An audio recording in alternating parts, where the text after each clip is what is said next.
Hello everyone, welcome to PKR tech classes. दोस्तों ये है SSC JE electrical special quiz series का part 5। और दोस्तों इस पूरी सीरीज में 4 पार्ट हम ऑलरेडी अपलोड कर चुके हैं। और इसमें जो टोटल हमें क्वेश्चन कवर करने हैं वो करना है 3000 एमसीक्यू। कितने को कवर करना है दोस्तों? 3000 एमसीक्यू। और ये जो एमसीक्यू हैं आपके एसएससी जेई के लिए तो स्पेशली हैं ही, और UPPCL, UPRVNL, DMRC and LMRC JE के लिए भी बहुत ही ज़्यादा इंपॉर्टेंट है। ठीक है दोस्तों, तो शुरू करते हैं आज का वीडियो। लेकिन शुरू करने से पहले आपसे एक रिक्वेस्ट है दोस्तों, यदि आपने हमारे चैनल अभी भी सब्सक्राइब नहीं किया, सब्सक्राइब कर लीजिए पीकेआर टेक क्लासेस को, और बेल आइकन पर भी क्लिक कर दीजिए। और दोस्तों एक और आपसे बात करनी है। आप पिछले जो 4 वीडियो अपलोड किए हैं उनमें आप व्यूज़ तो आए हैं, ठीक ठाक व्यूज़ आए हैं, लेकिन आप लोग पूरा वीडियो नहीं देख रहे हैं दोस्तों। तो पूरा वीडियो ज़रूर देखिए, उसके बाद आप डिसाइड करिए आपको वीडियो पसंद आया या नहीं पसंद आया, या कोई इशू है तो आप कमेंट करके बता सकते हैं। यदि पसंद आता तो लाइक भी कर सकते हैं, शेयर भी कर सकते हैं। यदि नहीं पसंद आता तो आप डिसलाइक भी कर सकते हैं। ठीक है दोस्तों, तो पूरा वीडियो दोस्तों ज़रूर देखिए। तो शुरू करते हैं आज का फर्स्ट क्वेश्चन। फर्स्ट क्वेश्चन है आज का, EMF equation of alternator is. EMF equation of alternator is.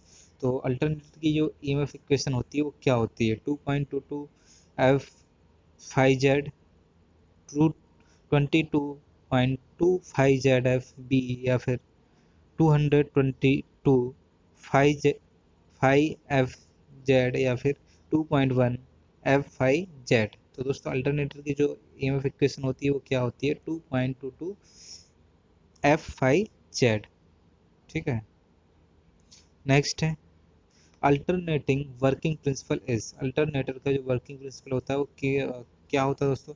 Electromagnetic induction के सिद्धांत पर काम करता है, सेल्फ इंडक्टेंस पर काम करता है, म्यूचुअल इंडक्टेंस पर काम करता है, या फिर बैक ईएमएफ पर काम करता है। तो ये काम करता है अल्टरनेटर, इलेक्ट्रोमैग्नेटिक इंडक्शन के सिद्धांत पर काम करता है। नेक्स्ट है, salient pole. Salient pole type is also known as. जो सेलिएंट पोल टाइप होते हैं और सेलिएंट पोल टाइप रोटर होते हैं उनको हम और किस नाम से जानते हैं? प्रोजेक्टिंग पोल, नॉन प्रोजेक्टिंग पोल, या फिर सिलेंड्रिकल पोल, या फिर नॉन सिलेंड्रिकल पोल। तो दोस्तों जो आपके सेलिएंट टाइप पोल होते हैं इनको हम बोलते हैं प्रोजेक्टिंग पोल। प्रोजेक्टिंग पोल भी बोलते हैं। Next, alternator frequency F equal to क्या होता है दोस्तों? तो सबसे पहले आपको बता दूं, एन इक्वल टू होता है 120 एफ अपॉन पी। तो एफ इक्वल टू क्या हो जाएगा? N P by 120। तो ऑप्शन ए क्या हो जाएगा आपका? सही हो जाएगा। नेक्स्ट क्वेश्चन है, laminated insulation coated with varnish are normally used in the transformer to reduce reluctance of magnetic path, to reduce the effect of eddy current, to reduce the hysteresis effect, या फिर to increase the reluctance of magnetic path। जो lamination हम use करते हैं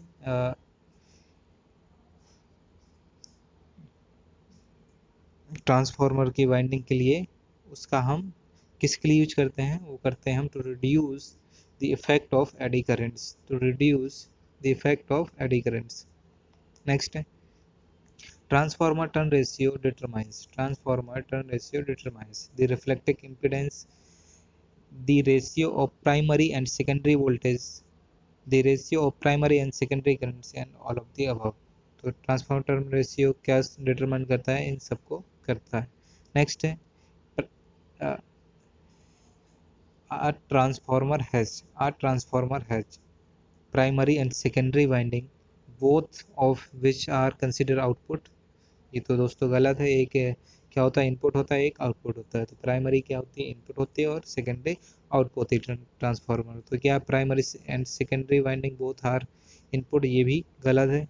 अगला option है, primary winding is used in an output. ये तो भी गलत हो गया। आपका सही आंसर ये हो जाएगा, a primary winding use as an input and secondary winding use as an output. Next question क्या है, the rating of transformer may be expressed in. The rating of transformer may be expressed in kilowatt, KVA, horse power, एक KVA. तो transformer की rating किस में होती है? KVA में होती है। ट्रांसफार्मर की रेटिंग किस में होती है? केवीए में होती है। दोस्तों मैं कोशिश कर रहा हूँ कि कम से कम समय में ज़्यादा से ज़्यादा क्वेश्चन आपके कवर हों, कम से कम समय में ज़्यादा से ज़्यादा क्वेश्चन कवर हो, क्योंकि ये क्या है, रिवीजन के पॉइंट ऑफ व्यू से है। नेक्स्ट क्वेश्चन है, an induction motor works with an induction motor works with DC only, AC only, both AC and DC, या नन ऑफ नन। तो इंडक्शन मोटर किस पे काम करती है, एसी ओनली। नेक्स्ट क्वेश्चन है, the relative speed between stator and rotor fluxes is equal to. जो relative speed होती है स्टेटर एंड रोटर फ्लक्सेस के बीच में, वो क्या होती है, सिंक्रोनस स्पीड होती है, वो रोटर स्पीड होती है, फिर जीरो होती है, फिर एन एस माइनस एन होती है, तो ये होती है जीरो। कितनी होती है, जीरो। नेक्स्ट है, the number of poles in a three phase induction motor is determined by. Three phase induction motor में जो नंबर ऑफ पोल्स होते हैं वो कैसे डिटरमाइन करते हैं, हम कैसे निकालते हैं, तो दोस्तों अभी आपको फॉर्मूला बताया था, एन इक्वल टू क्या होता है, 120 एफ अपॉन पी। तो ये हमें पोल को फाइंड करना है, तो आपको फ्रिक्वेंसी और स्पीड पता होना चाहिए, तो क्या आएगा, ऑप्शन ऑप्शन सी आपका सही हो जाएगा। नेक्स्ट क्वेश्चन है, क्वेश्चन नंबर नहीं है सॉरी इसमें, in modern alternators the rotating part is the in modern alternator the rotating part is. तो जो अल्टरनेटर होते हैं उनमें रोटेटिंग पार्ट कौन सा होता है, फील्ड होती है, आर्मेचर होती है, या फिर बोथ, या फिर नॉन ऑफ दीज। दोस्तों जो मॉडर्न अल्टरनेटर्स होते हैं इनमें जो फील्ड होती है वो क्या है, रोटेटिंग होती है, जबकि रोटर होता है वो नहीं रोटेट करता है, ठीक है। Next, the rotor preferred for a low speed hydro generator is salient pole, non salient pole, both, none none. तो दोस्तों सेलियन पोल किसके लिए किए जाते हैं, ये किए जाते हैं लो स्पीड के लिए, ठीक है। नेक्स्ट है, which of the following energy can be easily transform from one from to another form of energy, electrical energy, fusion energy, magnetic energy, या फिर मैकेनिकल एनर्जी। तो ये कौन सी एनर्जी होती है, इलेक्ट्रिक एनर्जी होती है। कौन सी एनर्जी होती है, इलेक्ट्रिक एनर्जी होती है। Next question, the thickness of a 50 hertz transformer lamination is 0.35 mm, 0.30 mm, 0.35 centimetre, या फिर 0.33 मीटर। तो दोस्तों इसकी जो थिकनेस होती है वो कितनी होती है, 0.35 mm। लेमिनेशन की जो थिकनेस होती है वो कितनी होती है, 0.35 mm। Next, if a sinusoidal existing if a sinusoidal exciting current is applied to a transformer, the mutual flux produced is zero, sinusoidal, flat top, या नेगेटिव। तो इसका सही आंसर है क्या, flat top. Voltage regulation of a transformer at full load 0.8, power factor lag is कितना है, 6%।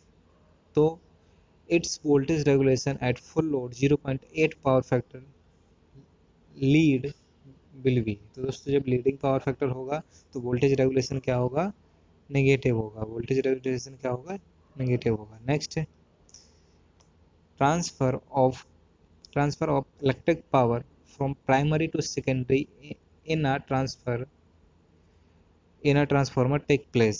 Transfer of electric power from primary to secondary in a transformer take place electrically, magnetically, none of these, या फिर electromagnetically।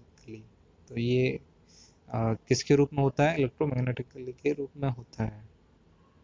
Next, a terminal where more than two branch met is called node, terminus, loop, none of the above। इसको हम क्या बोलते हैं, node बोलते हैं। An ideal current source has, एक आइडियल करंट सोर्स है तो उसमें क्या होगा दोस्तों, इनफाइनाइट सोर्स रेजिस्टेंस होगा, जीरो इंटरनल रेजिस्टेंस होगा, जीरो वोल्टेज और नो लोड, जीरो रिपल। तो जो आइडियल करंट सोर्स होते हैं उसमें क्या होता है, इनफाइनाइट सोर्स रेजिस्टेंस होता है, इनफाइनाइट सोर्स रेजिस्टेंस होता है। नेक्स्ट है, an ideal voltage source should have zero source resistance, infinite source resistance, terminal voltage is proportional to current, open circuit voltage nearly equal to voltage of the load। दोस्तों जो ideal voltage source होते हैं उसका जो उसमें क्या होता है, जीरो सोर्स रेजिस्टेंस, उसका रेजिस्टेंस क्या होता है, सोर्स रेजिस्टेंस होता है वो जीरो होता है। क्यों होता है, क्योंकि वोल्टेज ड्रॉप नहीं होगा, तभी आपको अब फुल वोल्टेज मिलेगा। ठीक है, तो नेक्स्ट है mesh analysis is based on, mesh analysis is based on Kirchhoff current law, Kirchhoff voltage law, both none of the above. तो जो मैश एनालिसिस होता है किस पे बेस्ड होता है, किरचॉफ के identify the passive element among of the following, voltage source, current source, inductor या फिर ट्रांजिस्टर। तो दोस्तों जो पैसिव एलिमेंट होते हैं वो क्या है, इंडक्टर है। क्या है, इंडक्टर है। नेक्स्ट है how much energy is stored by a 0.05 microfarad capacitor with a voltage of 1000 volt. तो इसमें बताना हमें कितनी एनर्जी स्टोर होगी। दोस्तों फॉर्मूला क्या होता है एनर्जी स्टोर का, 1/2 CV स्क्वायर। तो यहाँ पे आपको वैल्यू दी गई है, आप एकदम सॉल्व कर सकते हैं। 1/2 CV, सी की वैल्यू क्या है 0.5 इंटू 10⁻⁻6 आ जाएगा। इसमें बी स्क्वायर, तो यहाँ पे क्या है 1000, इसको भी यदि हम बी स्क्वायर लिखेंगे तो 10⁻6, तो 10⁻6 से 10⁻6 कट जाएगा, इसको डिवाइड करेंगे तो आएगा 0.025 जूल, 0.025 जूल। नेक्स्ट है the unit of power is, तो पावर की यूनिट क्या होती है, एकदम सिंपल क्वेश्चन है, वॉट। वीडियो आपको पसंद आया होगा, यदि पसंद आया तो लाइक करिए और शेयर जरूर करिए दोस्तों अपने दोस्तों के साथ में, और यदि नहीं पसंद आया तो आप डिसलाइक भी कर सकते हैं, और चैनल आपने अभी तक सब्सक्राइब नहीं किया है तो सब्सक्राइब कर लीजिए। ठीक है दोस्तों, और कमेंट करके ज़रूर बताइए यदि कोई कमियां हो तो मैं उनमें आने वाले वीडियो में इम्प्रूवमेंट करूंगा। तो इसलिए कमेंट करके ज़रूर बताइए वीडियो कैसा था, क्वेश्चन सही थे, लेवल कैसा था, ये सारी चीज़ें आप बता सकते हैं। Thank you for watching.